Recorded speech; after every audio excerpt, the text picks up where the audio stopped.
Do flasim tani për një fazë që do apo nuk do ndonjëri prej nesh, është pjesë e jetës, është pikërisht faza e moshimit, e cila tek disa individ duket se po vjen më herët të paktën tek lëkura apo edhe tek shëndeti i përgjithshëm. Dhe sipas një artikulli të fundit të publikuar në The Guardian, shkencëtarët kanë zbuluar se valët e të nxehtit po na plakin në një lloj mënyre më shpejt. Çdo ditë më e nxehtë vjen me pasoja për shëndetin tonë dhe pikërisht para që përjeton këto është lëkura. Çfarë po ndodh konkretisht dhe si të mbrohemi, do të lidhemi me mjeken dermatologe Violeta Dajçi për ta kuptuar më gjerësisht. Doktoresh, përshëndesim. Mirëmëngjes. Mirëmëngjes. Për ta nisur me njëherë me valët e të nxehtit, me diellin, e kemi dëgjuar si një nga faktorët më të mëdhenj të riskut për lëkurën. Sa i rrezikshëm është realisht? Rrezatimi diellor është i rrezikshëm dhe kjo është thënë nga mjek dermatolog, nga shkencëtar më parë, por edhe nga mjekët dermatolog dhe nga të gjithë ata që merren me shëndetin e lëkurës.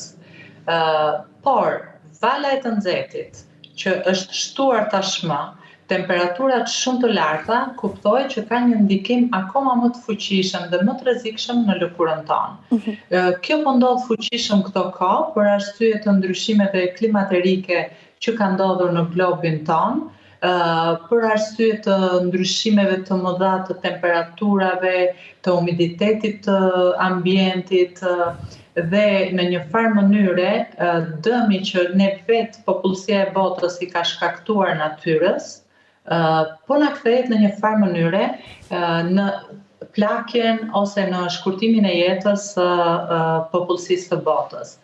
Kuptohet që ndryshimet klimaterike prekin të gjitha sferat, por në radhë të parë dhe më i rëndësishëm është elementi njeri ose njeriu, qenjet njerëzore, sepse ajo tashmë po dëmton çdo gjë, duke filluar nga kafshët e ujit ose dhe të tokës, por gjëja më e rëndësishme dhe në fakt që është zinxhir, do të shkon tek njeriu. Dëmet ndodhin në të gjithë organizmin, janë të gjitha qelizat e trupit që e ndjejnë temperaturën e lartë dhe njerëzit që kanë një farë moshe, po themi tek të 50-at, e dinë se në këtë 50 vjeçar sa shumë ka ndryshuar temperaturat dhe gjithë elementet e tjerë të motit.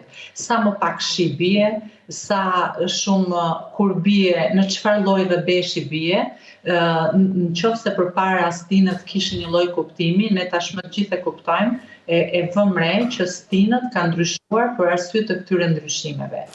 Elementi i parë që vjet re është plakja e lëkurës, sepse temperatura organizmit ka këtë organ mbështjellës mbrojtës, ka organizmi i njeriut ka këtë organ mbrojtës, e cila bie në kontakt direkt me agjentet e jashtëm dhe në këtë rast me temperaturat e larta, me lagështirën, me tharjen e ambientit e tjerë, dhe që reflektohet në këtë organ pasi lëkura ka vetim mbrojtëse të organizmit. Është ajo që mundohet të rregullojë, të bëjë termorregullim, pra të rregullojë temperaturën e të gjithë organizmit duke me anë të mekanizmave të saj fiziologjik.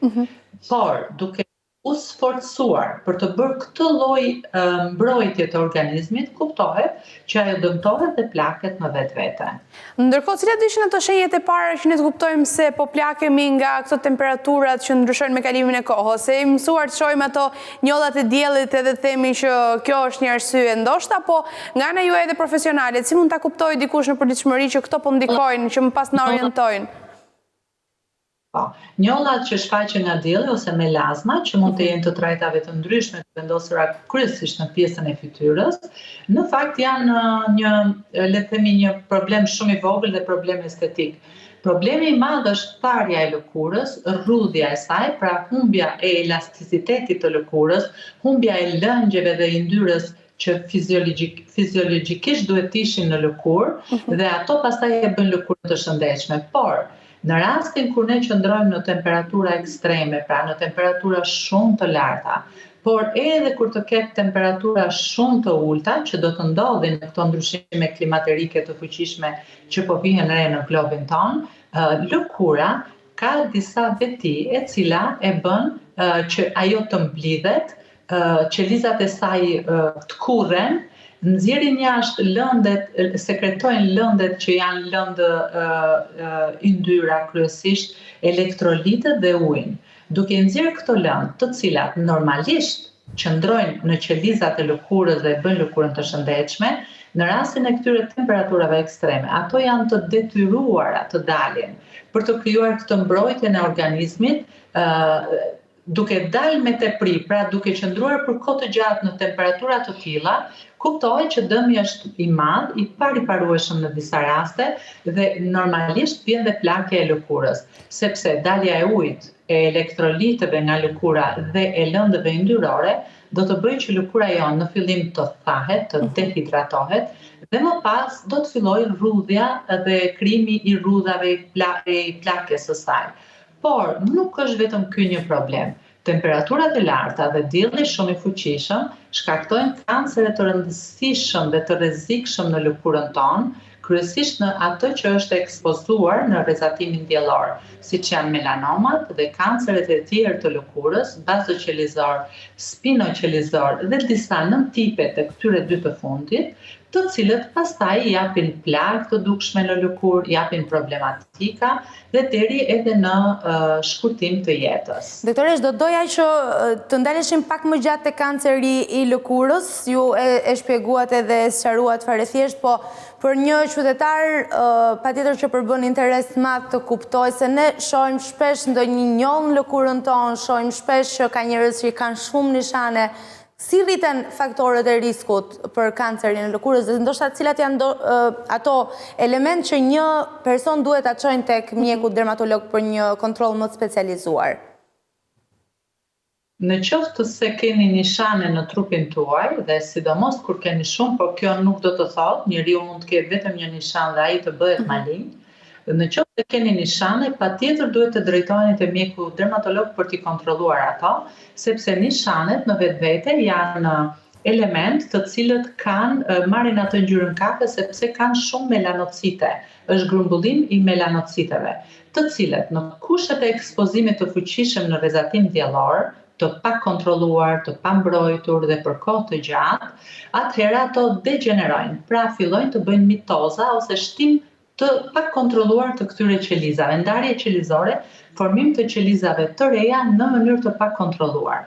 Dhe një ekspozim i tillë bën që këto qeliza të degenerojnë dhe të japin melanomat.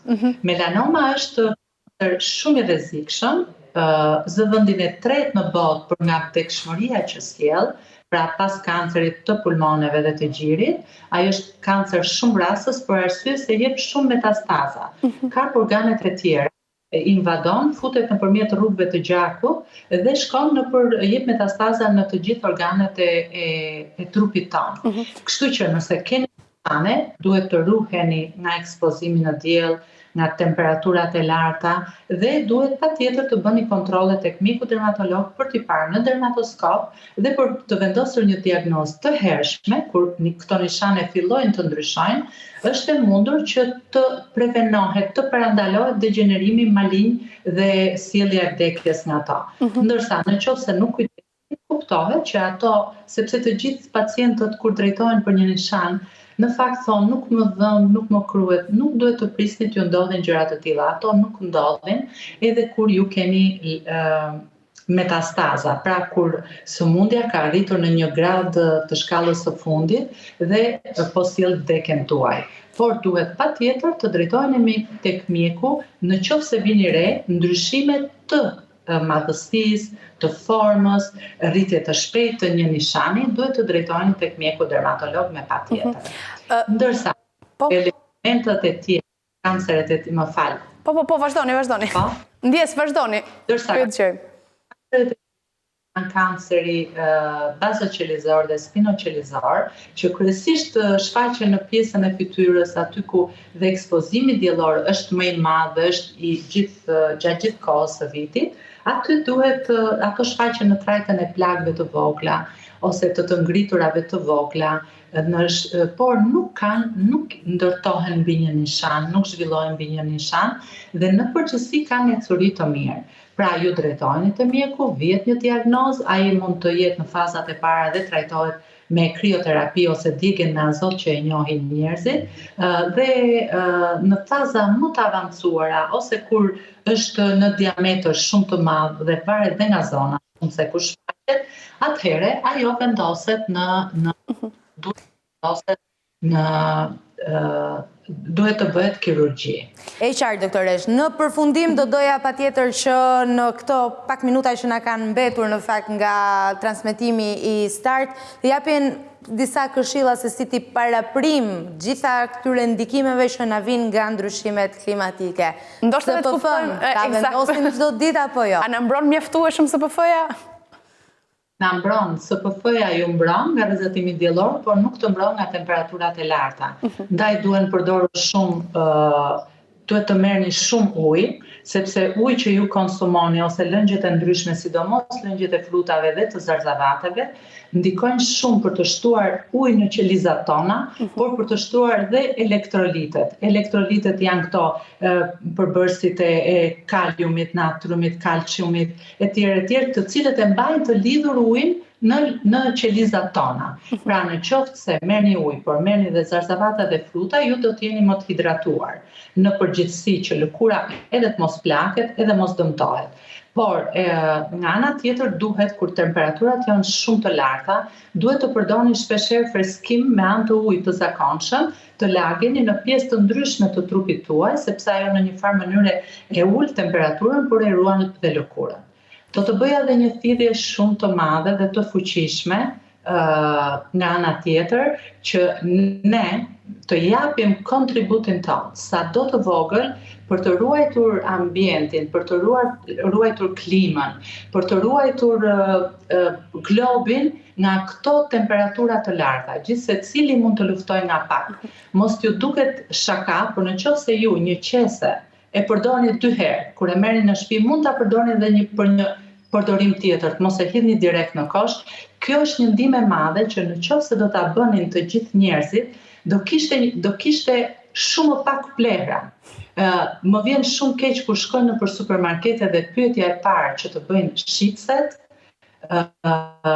është doni qese. Kur është çantë kartoni prap shumë mirë. Por dhe atë, pse duhet ta blesh, është në fakt shtim i konsumit ose plera që duhet t'i hedhim dhe mund ta evitoni shumë. Gjithsecili duhet ta bëj vetë këtë gjë, që ne të plakemi më ngadalë, por ne të rrojmë më mirë, të jetojmë më mirë. Është e drejtë, doktoresh, ajo që ju thoni në fakt, të gjithë mund të bëjmë sadopak, e cila pak nga të gjithë bëhet diçka e madhe për planetin që na ofron të gjitha në këmbim të asgjë përveç për kujdesjes. Ju falenderoj për bisedën. Ditë të mbarë, mirupafshim. Mirupafshim.